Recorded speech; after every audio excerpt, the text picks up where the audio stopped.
E aí, galerinha, aqui é o professor Alfredo, de Geografia. Hoje a gente vai trabalhar alguns tópicos relacionados a alguns conteúdos de Geografia que caem no Enem. Preparados? Vamos lá? Pessoal, eu preparei para vocês aqui alguns conteúdos relacionados ao Brasil, ao nosso país. O Brasil é um país que tem 8.514.876 quilômetros quadrados. O nosso país ele está localizado numa região da Terra onde nós chamamos de zona tropical. A maior parte do Brasil, a maior parte do nosso país está localizado na zona tropical, que é essa zona daqui, entre o trópico de Câncer e o trópico de Capricórnio. É por isso que o Jorge Benjor, na música dele lá, ele dizia bem assim: moro num país tropical, abençoado por Deus e bonito por natureza. O que ele quer dizer com isso? Ele quer dizer que o Brasil, ele é predominantemente um país tropical, um país de clima tropical, por conta da sua localização. O Brasil, ele é cortado pela linha do Equador e pelo trópico de Capricórnio. E aí, boa parte do seu território fica aqui, localizado na zona tropical. Outra característica do nosso Brasil com relação à localização é com relação ao meridiano de Greenwich. O meridiano de Greenwich divide a Terra em hemisfério leste e hemisfério oeste, né? Oriental e ocidental. E o Brasil, ele não é cortado pelo meridiano de Greenwich. Consequentemente, a maior parte do território brasileiro, melhor, todo o território brasileiro, 100% dele, está localizado no hemisfério ocidental, certo? E com relação às zonas térmicas da Terra, aquela que eu até já falei, né? As zonas térmicas da Terra são as zonas tropical, a zona temperada norte e temperada sul, e a zona polar norte e a zona polar sul. O Brasil, a maior parte de suas terras fica localizado na zona tropical, onde os climas são mais quentes, e a menor parte aqui na zona, a gente pode dizer assim, a maior parte dessas zonas aqui na zona temperada sul, tá bom? Com relação à estrutura geológica do Brasil, quando vocês forem estudar lá no momento lá dos seus estudos, pegar o seu caderno, fazer as suas revisões, você vai ter que ter cuidado com a questão da geologia do Brasil. O Brasil é um país com uma estrutura geológica muito antiga, certo? 36% da estrutura geológica brasileira é formada por escudos cristalinos. Esses escudos cristalinos, ele é composto basicamente por rochas duras, cristalinas, rochas resistentes, bem antigas. E essas rochas, nesse tipo, de estrutura geológica, nós vamos encontrar alguns recursos minerais que são muito importantes para a economia do Brasil. Por exemplo, o minério de ferro, o minério de manganês, o minério de alumínio, né, que são explorados por empresas mineradoras, tanto nacionais como estrangeiras, e que acabam fortalecendo a economia nacional. Além disso também, 64% do nosso território geológico, né, ele é formado por bacias sedimentares. E as bacias sedimentares no nosso país, elas são muito ricas em petróleo, em combustíveis fósseis, no modo geral, como petróleo e como gás natural. A gente vai encontrar no Rio de Janeiro, Espírito Santo, Bahia e Sergipe, uma grande produção de petróleo, certo? E além disso, você vai também encontrar nas bacias sedimentares o carvão mineral. Só que o carvão mineral, a produção dele está mais setorizada, lá na região sul do Brasil, onde a gente tem aquela região ali do Vale do Tubarão, lá em Santa Catarina, o maior polo, né, de extração do carvão mineral do nosso país, tá certo?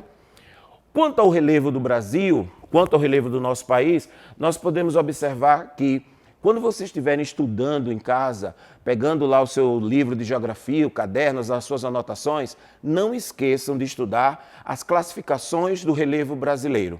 A classificação de Haroldo de Azevedo, de Aziz Absaber e de Jurandir Ross. Você tem que lembrar que a maior parte do território brasileiro é composto basicamente por planaltos, certo? É claro que no nosso país existem também as planícies e as depressões. Só lembrando que as depressões são relativas. Não existem depressões absolutas no Brasil. Como também não existe no nosso país nenhum tipo de montanha, nenhum tipo de estrutura geológica como os dobramentos modernos, tá certo? Isso não existe no Brasil. Não esqueça disso, tá bom? Quanto ao clima do Brasil, eu já falei para vocês aqui, quando eu falei do Jorge Benjor, o Brasil, ele é um país tropical. Então, o clima predominante do nosso país é o clima tropical. E o clima tropical ele é dividido em subtipos. Por exemplo, o clima tropical úmido e litorâneo, que ele vai abranger a porção litoral do Brasil, principalmente aqui no Nordeste brasileiro, onde as temperaturas vão ser elevadas, né, durante o verão e mais amenas durante o inverno. Esse é um clima característico, né, de duas estações do ano, onde vai ter o verão quente e enquanto o inverno é frio e chuvoso, certo? O clima tropical típico, seco ou continental, que é o clima que abrange a maior parte do território brasileiro na sua porção central. O clima de Brasília tem basicamente também duas estações do ano.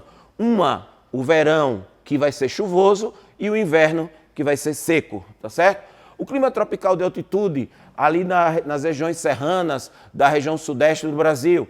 E o clima semiárido, tropical semiárido, aqui no sertão nordestino, onde vai apresentar um longo período de estiagem, né? E aí nessa região você vai encontrar, por exemplo, rios temporários, chamados de rios intermitentes, porque esses rios vão secar devido à presença desse clima semiárido, devido ao longo período de estiagem, tá bom? E o último clima do Brasil, que a gente pode falar aqui, é o da região sul do Brasil. Aquele que eu disse para vocês aqui, ó, da região da porção sul, aonde nós vamos encontrar lá no Rio Grande do Sul, Santa Catarina e no Paraná, o clima que vai ter as 4 estações do ano bem definidas. Esse clima subtropical, ele é do tipo temperado, tá certo? Não esqueçam de estudar. A última parte dessa questão da parte física do Brasil, a gente pode tratar da questão relacionada à vegetação do nosso país. O Brasil, ele é um país onde ele tem uma vegetação muito exuberante. Por estar localizado na maior parte das suas terras na zona tropical, o Brasil ele possui uma grande variedade de formações, tanto formações florestais, como formações arbóreas, como formações herbáceas. Por exemplo, a floresta amazônica, né? Essa vegetação ela é típica da região equatorial do planeta, né? Aqui no Brasil, o nome a gente dá de floresta amazônica, mas no mundo todo o nome seria floresta equatorial. Por exemplo, onde é que tem mais, professor, floresta equatorial? Vai ter aqui no Brasil, na África, na Ásia, lá na região da Indonésia, tá? Só que no nosso país o nome floresta amazônica. E essa floresta ela apresenta uma grande biodiversidade, uma grande variedade de vida animal e vegetal, tá certo? Além disso, a Mata Atlântica, que é aquela vegetação que existia na faixa litorânea do Brasil. Quando da chegada dos colonizadores portugueses ao nosso país, essa vegetação foi a primeira a sofrer com a intervenção humana. Por isso que eu coloquei aqui, ó, que ela foi muito transformada, muito modificada. As vegetações do Brasil como um todo foram muito modificadas pela ação antrópica, tá certo? Essa Mata Atlântica, ela foi transformada inicialmente com a questão do cultivo da monocultura da cana-de-açúcar, no início do processo de colonização do território brasileiro. E depois, com o crescimento das cidades, com a expansão urbana, com as construções das estradas, das BRs, de modo geral, essa vegetação foi sendo devastada e hoje resta bem pouquinho, tá certo? A Mata dos Cocais é uma vegetação típica do Nordeste brasileiro, do meio norte do Brasil, aonde nós vamos encontrar lá no Maranhão e no Piauí florestas de carnaúbas e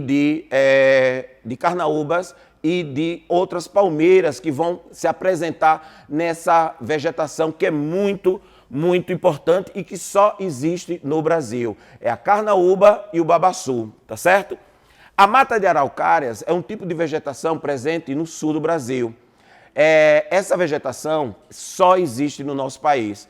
Ela é uma vegetação aciculifoliada, formada por pinheiros, o pinheiro do Paraná, ou araucárias, como os índios diziam.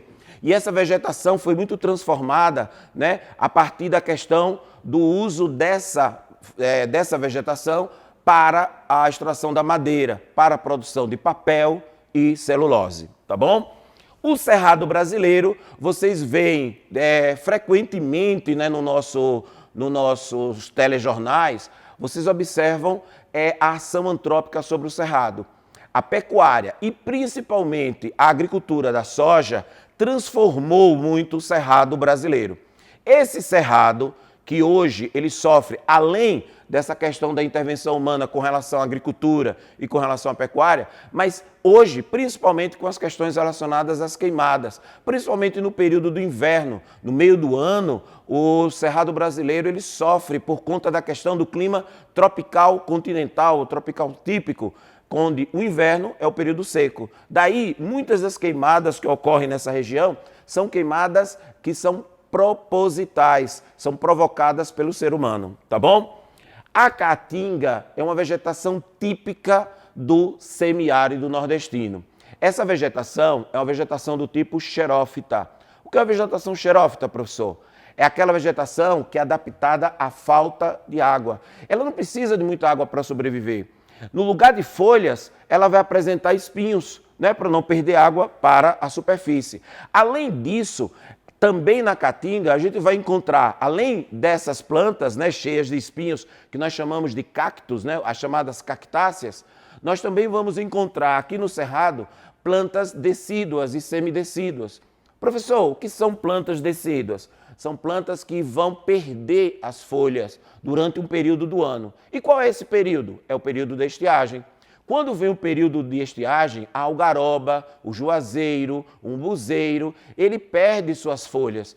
E aí, quando volta o período de chuva, né, que é um período curto, aí ela volta a árvore a ficar frondosa novamente. A caatinga volta a ter vida, tá certo?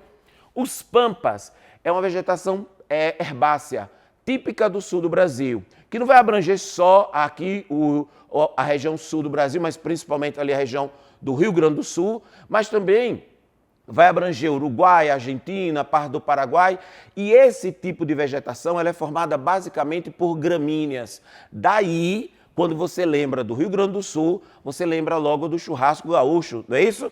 E, consequentemente, você vai observar que lá uma das atividades econômicas mais importantes praticadas nos pampas é a pecuária bovina, tá bom? Outra vegetação do Brasil vai ser o Pantanal. O Pantanal, ele compreende um complexo, no qual, nesse complexo, você vai encontrar tanto plantas arbóreas, né, como herbáceas, como arbustivas, e você vai encontrar uma grande variedade de espécies animais e vegetais. O Pantanal, ele vai se apresentar como uma grande planície alagável. E aí, nessa planície, a vegetação ela é muito variada, certo? E, infelizmente, devido à ação do homem, essa vegetação vem sofrendo muito com o desmatamento, certo? A vegetação litorânea abrange a porção litoral do Brasil. Ela é composta basicamente por matas de restinga, matas de duna e também pelo manguezal. O manguezal, que é um berçário natural, ou seja, animais dos rios e dos mares, quando nascem, eles vão para o manguezal para se alimentar, se fortalecer e depois partir lá para a natureza para viver a vida. Lembre-se que manguezal só vai aparecer em áreas de clima tropical, na área de contato entre a água salgada do mar e a água doce do rio. Legal?